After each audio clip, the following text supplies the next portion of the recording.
Некако како по традиција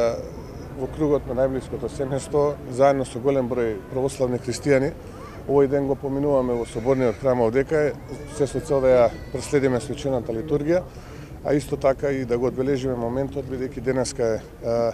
еден голем, можеби еден од најголемите христијански празници, тоа е рожденството Христово, мене случајно имен ден, бидејќи сум христијан, така што за мене и за моето семејство ова представува еден посебен ден. Ја користам оваа можност на сите граѓани во Република Македонија, на вас, представниците на медиумите кои што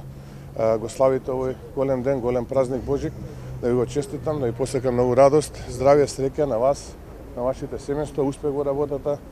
така што еве, ја користам уште еднашка оваа прилика да ги упатам мои честитки на сите граѓани во Република Македонија. Вчера беше бадник, се кршеше погача со паричка, како го се падна во вашиот дом? Да, вчера беше бадник, повторно во кругот на најтешниот круг на моето семејство, кршевме паричка, паричката падна кај мене.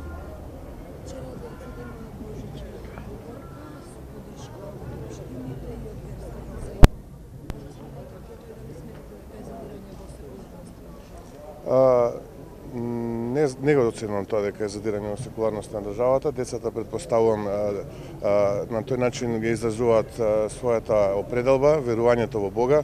од најмали години, така што мислам дека човек кој што верува во Бога од најмали години може да се развие само во правилна личност, да ги почитува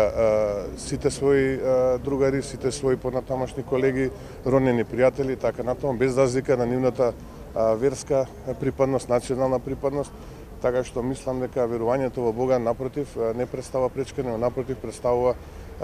еден вид на почитување на и останатите религии, вери и нации кои што се дел од оваа мултинационална држава Република Македонија. Во една интервју изјавивте дека ВМРО не е вклучена во процесот за решавање на споровите. Да, на неодамнешното интервју кој што го давав за националниот сервис македонската телевизија, кажав дека до овој момент немаме никаква информација како се одвиваат преговорите, која е нивната содржина, суштина,